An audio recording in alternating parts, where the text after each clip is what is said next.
De'Aaron, you look so much more like yourself tonight. Just how good did it feel to have the game that you had and just the way that the flow of the game went? I felt better. I felt better to play a better game, but I mean, it's still a lot of there's still a lot to go.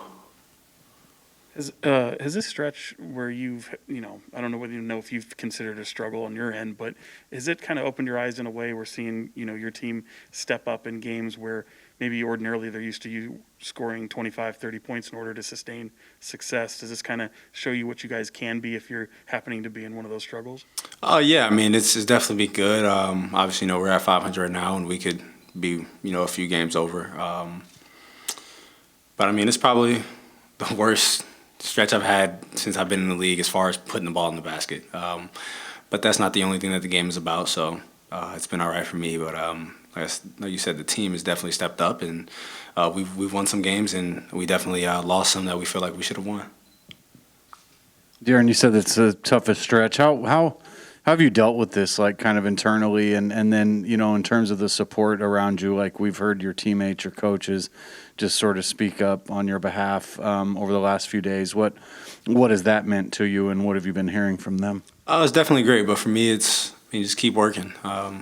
People go through stretches like this in basketball and whatever sport they're playing in life. So after a game, I try to do what I do after the game and let it go. I mean, you don't have enough time in the NBA to dwell over what happened in the previous game, so you just got to look forward to the next one. Aaron, what do you think the biggest differences are between this team and last year's team in terms of how you guys are operating on offense and defense? I think right now we're defending a little bit better than we did last year. But right now, I think we just we have the firepower to overcome a lot of, if someone's not playing well. Obviously, I have Buddy and Davion coming off the bench, guys that can really put the ball in the basket. Harrison's playing at a high level. We're still trying to get Ty to shoot the ball more. But we have a lot of different guys that can put the ball in the basket. So offensively, when we're having those struggles, we try to get out of it together, try to move the ball, cut, and just try to find, the open guy because we have multiple guys who can put the ball in the basket. De'Aaron, this season, outside of tonight, you guys have really struggled to close out teams in the fourth quarter.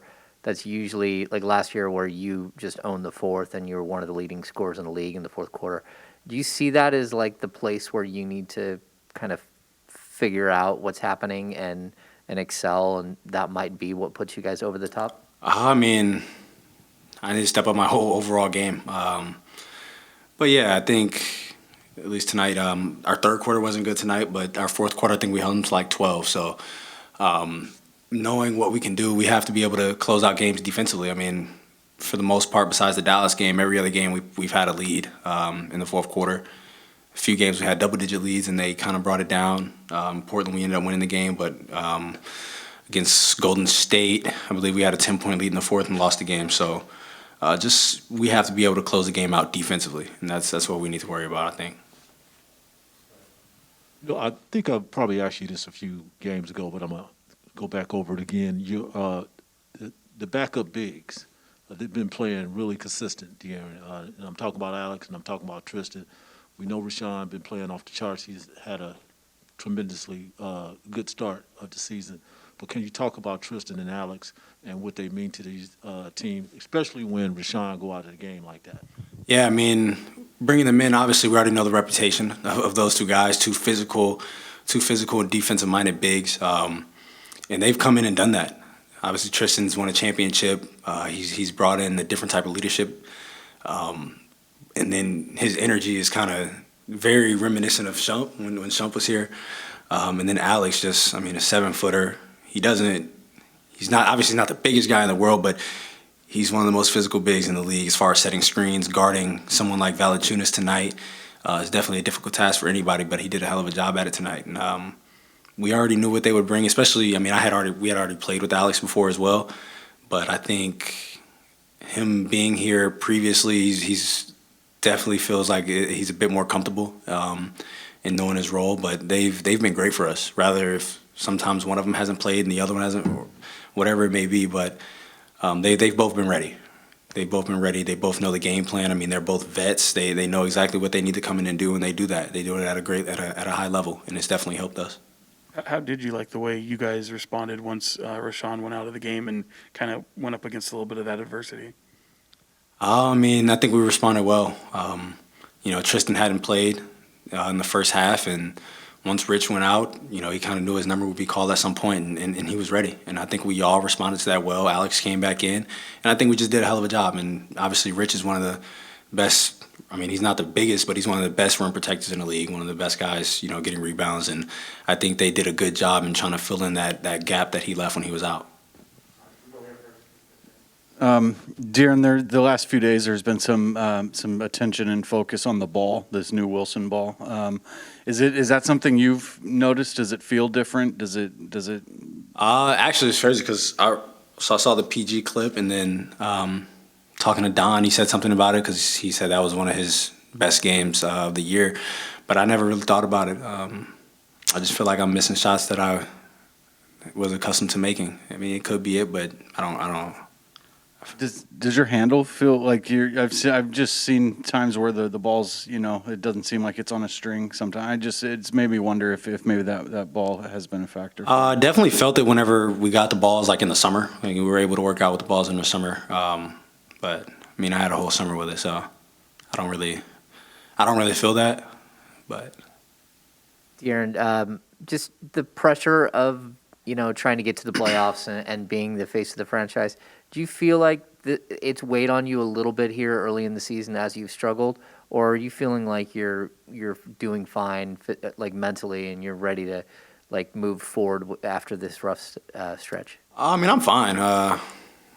Once I go home, I don't really give a fuck. It's over. You know what I'm saying? I watch film.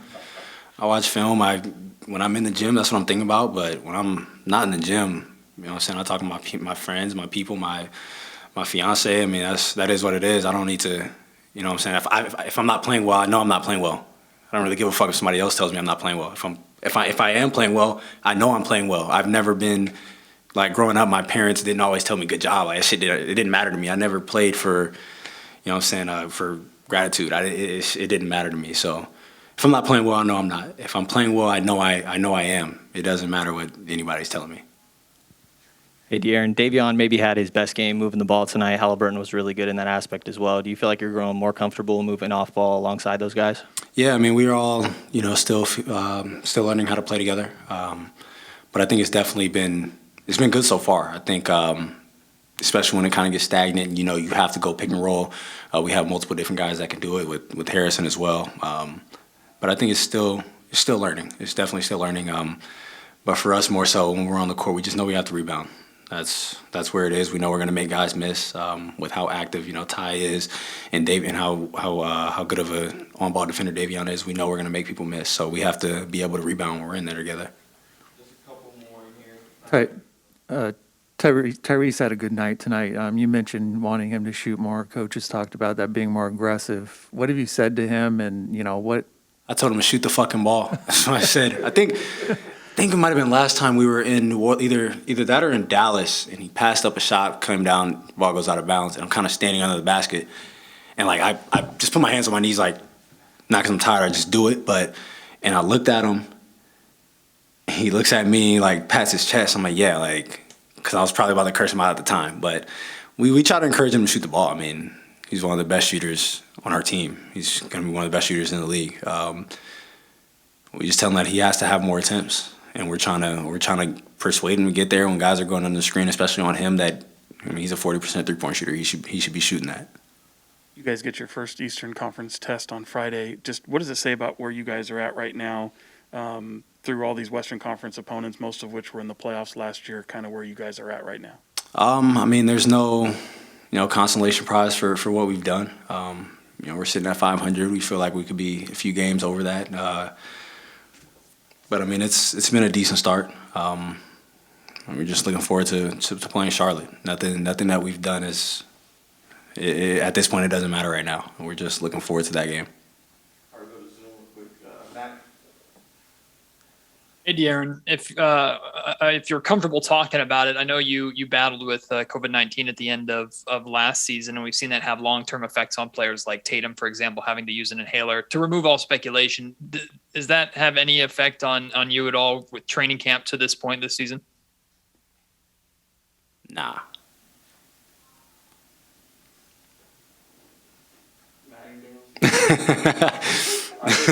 Christos office? Christos, can you hear me? I'm about to say, you fell asleep. Shit. Where is he? Where does he live? Yeah, I'm about to say.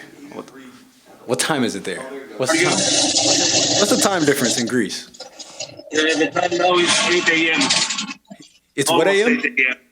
Yes. Almost 8 a.m.? Yes, yes. Shit. Well, I'd like to ask you, what did you like most about this team this season, and what is the ceiling of that team from your perspective? You say, what do I like most? Yes, and what is the ceiling of that team? I think what I like most is what we've been able to do defensively. I think we've had some games where we've had a ton of deflections and a ton of steals. And then we've had some games that I think the Golden State game, it was definitely down, and the Utah game here, it was way up. But I think just the activity that we've been playing with defensively, and we've had some really good quarters, like holding teams under 20 points in a quarter. So I think we've showed the potential that we have as a defensive team. And I think whenever we're locked in on both ends and we're making shots, I think we could be a really good team in this league.